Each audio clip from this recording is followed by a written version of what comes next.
मेरे भाई ने गर्मी मिटाने के लिए मेरे हाथ में दे दिया। बहुत बड़ा था दोस्तों, और जो किया सब कुछ विस्तार से बताने वाली हूँ इस वीडियो में। मेरा नाम सुमन है। मैं 20 साल की होनहार लड़की हूँ। मैं दिखने में इतनी खूबसूरत हूँ कि हर लड़का मेरा दीवाना हो जाता है। मेरे रिश्तेदार मम्मी पापा से कहते रहते हैं कि आपकी बेटी बहुत सुंदर है। जब मैंने 12वीं की परीक्षा पास कर ली तो मेरे घर वालों ने आगे की पढ़ाई के लिए मुझे शहर भेजने का फैसला किया। लेकिन मैं अकेली शहर में कैसे रहती, इसीलिए मेरा छोटा भाई भी मेरे साथ आया। वह 11वीं में था। वह मुझसे सिर्फ 1 साल ही छोटा है और काफ़ी समझदार है। वह भी दिखने में बहुत स्मार्ट लगता है। सुबह सुबह उसे देख लूं तो मेरा दिन बन जाता है।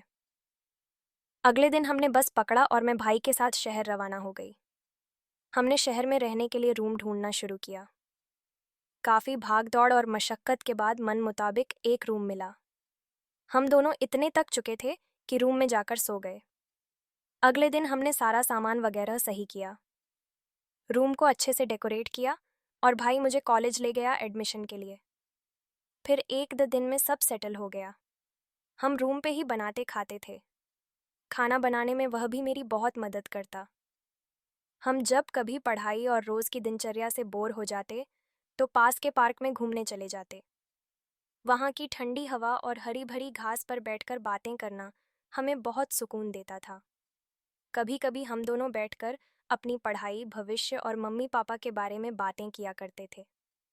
मम्मी पापा ने लव मैरिज किया था तो हम उस बारे में भी बात करते थे। अचानक से उसने मुझसे पूछा कि कोई बॉयफ्रेंड क्यों नहीं है तेरा।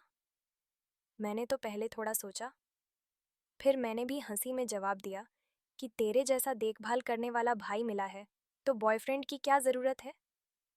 यह सुनकर उसके चेहरे पर हल्कनाई सी मुस्कान आई, लेकिन उसकी मुस्कान में कोई इशारा छिपा था जो मैं साफ साफ समझ रही थी। एक दिन की बात है, गर्मियों की रात थी। हम दोनों पढ़ाई में इतने डूबे हुए थे कि वक्त का अंदाज़ा ही नहीं हुआ। तभी अचानक रूम की लाइट चली गई। अचानक अंधेरे से रूम में एकदम सन्नाटा छा गया। मैंने घबराकर भाई से पूछा, भाई टॉर्च कहाँ रखी है। वह बोला, टॉर्च की बैटरी खत्म है दीदी, लेकिन मेरे पास इससे भी बेहतर जुगाड़ है। मैंने हैरानी से पूछा, क्या जुगाड़ है। वह उठा और अलमारी से अपना मोबाइल निकाला। उसकी बैटरी भी सिर्फ 15% ही बची थी। फिर उसने किचन में जाकर एक खाली कांच की बोतल में पानी भरा और मोबाइल का टॉर्च ऑन करके उसे बोतल के नीचे रख दिया। अचानक कमरे में काफ़ी रोशनी फैल गई। उस रोशनी में सब कुछ साफ साफ दिखाई देने लगा। मैंने हैरानी से उसकी ओर देखा और मुस्कुराकर कहा, वाह, तू तो सच में जुगाड़ू निकला। हम दोनों ठहाका मारकर हंस पड़े। पर उस रात का रोमांच यहीं खत्म नहीं हुआ। बाहर मोहल्ले में भी सब लोग गर्मी से परेशान थे। कुछ लोग बालकनी में बैठे थे तो कुछ सड़क पर चहलकदमी कर रहे थे।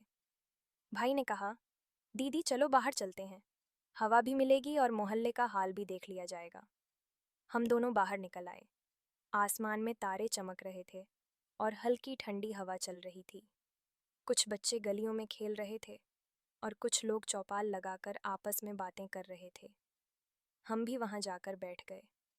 भाई ने बताया कि मोहल्ले में ट्रांसफार्मर फंस गया है, इसीलिए इतनी देर हो रही है लाइट आने में। फिर हम वापस अपने कमरे में सोने के लिए आए। अंदर आकर भाई ने दरवाज़ा अंदर से बंद कर दिया।